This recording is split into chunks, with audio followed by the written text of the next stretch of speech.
Assalamualaikum warahmatullahi wabarakatuh. Nama saya Azmi Saryani dengan NIM 17056231145. Di sini saya akan menjelaskan tentang kasus yang sesuai dengan poster yang saya buat yang berjudul Implikasi Hukum dalam Penerapan Corporate Social Responsibility atau CSR.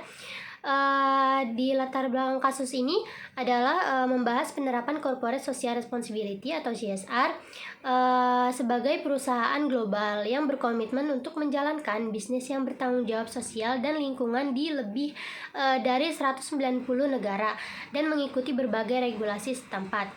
Berikut ini adalah permasalahan dari kasus tersebut. Yang pertama, kepatuhan hukum.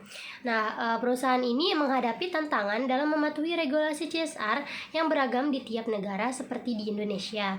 Yang kedua, transparansi. Perusahaan ini memastikan laporan CSR yang transparan dan akurat penting untuk menjaga kepercayaan publik. Dan dampak sosial dan lingkungan, yaitu menjamin dampak positif CSR yang berkelanjutan pada masyarakat dan lingkungan menjadi tantangan tersendiri. Dan selanjutnya terdapat landasan filosofis, sosiologis, dan yuridis terdapat kasus tersebut. Yang pertama, landasan filosofis. CSR didasari pada tanggung jawab perusahaan terhadap masyarakat dan lingkungan. Yang kedua, landasan sosiologis. CSR memperbaiki hubungan perusahaan dengan masyarakat dan meningkatkan reputasi. Yang terakhir, landasan yuridis.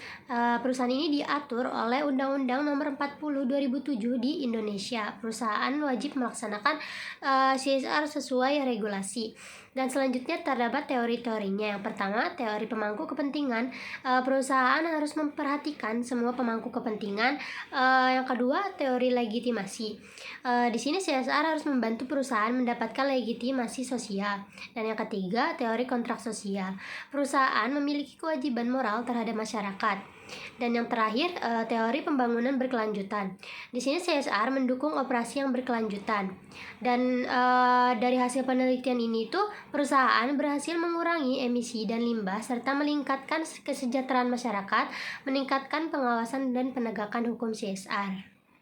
Dan yang terakhir terdapat kesimpulan dan saran. Kesimpulannya adalah penerapan corporate social responsibility di perusahaan ini adalah penting untuk memastikan kontribusi positif terhadap masyarakat dan lingkungan. Meskipun terdapat tantangan dalam mematuhi regulasi dan memastikan dampak yang nyata, CSR tetap menjadi alat yang efektif untuk menjaga keseimbangan antara tujuan bisnis dan tanggung jawab sosial. Dan saran saya, perusahaan harus meningkatkan transparansi laporan CSR dan memastikan program-program mereka benar-benar berdampak positif. Dan pemerintah perlu memperkuat regulasi dan pengawasan terhadap pelaksanaan CSR ini. Dan komunitas itu dilibatkan secara aktif dan dalam perencanaan dan implementasi program CSR untuk memastikan relevansi dan berkelanjutan. Baik, itu saja penjelasan dari saya. Mohon maaf bila kurangnya kata-kata untuk menjelaskan kasus ini. Terima kasih. Wassalamualaikum warahmatullahi wabarakatuh.